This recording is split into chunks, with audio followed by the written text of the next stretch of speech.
او بل خبره دا چې د اسلامي امارت په عادت باندې د ولسو نظام پوهي د اسلامي نظام عادت د اسلامي نظام عادت دا دی دا کم خلک چې په مسؤلیت کې دي څوک عسکر دي څوک مسؤلین دي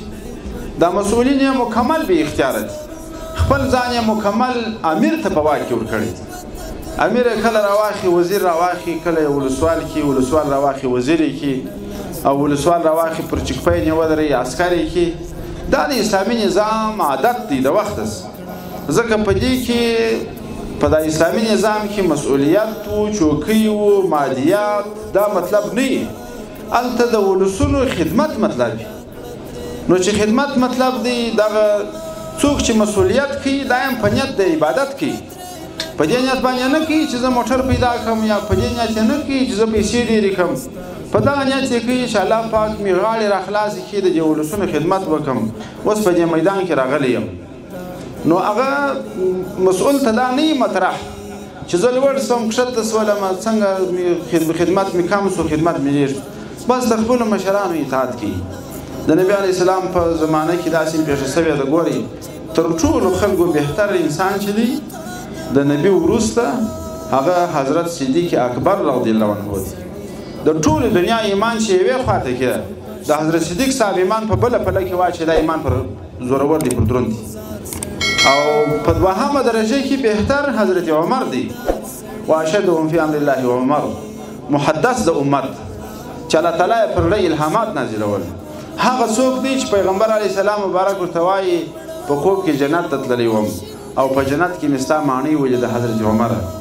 د هغه ورته وایي د الله رسوله ور داخل سوې وایي نه نه یم ور داخل سوی د غیرت هسه د عمر چې بیا به عمر خوا بد کړي وایي د الله رسوله ستا پر داخلېدلو خوا بدوم نه بدوم دغه بهترین دوه صحابه کرام دا هم داسې وخت راځي په یو لښکر کې د دوی پر سر باندې پیغمبر علیه السلام بل څوک امیر ټاکي دوی په افرادو کې دي امیر یې بل صحابي دي خو هلته ماښام کې امیر امر کوي چې ټول خلک تاریکه جوړه کړي څراغان ممړه کړي حضرت عمر ولاړېږي چې دا څنګه حکم یې وکړي حضرت صدیق صاحب یې نیسي کښېنه د امیر په پوهېږي چې د الله رسول زما او ستا پر سر امیر کړی دی د امیر په دې خبره پوهېږي تکلیف جنجال مه جوړه آرام سه د دې کښېني د امیر بل صحابي پیغمبر علیه السلام ټاکي حضرت اسامه ابن زید رضی الله عنه د پیغمبر علیه السلام د مرئی زوی دی پرنګ باندې تور کشر دا د مشرانو صحابه کرامو د یو سری امیر ټاکي نو زموږ په د اسلامي نظام کې د مسلمانانو په اسلامي نظام کې دا مطرح نه ده چې زه مشر سوم زه کشر سولم صرف په دې نظام کې سړی په خدمت کې دا د الله تعالی جل جلاله احسان دی او داسې هم نه ده چې یو سړی مسؤل سو د دې دا معنا ده چې دا نو تر دا نورو پر د امیر باندې ډېر ګران دي او چې د مسؤلیت لرې سو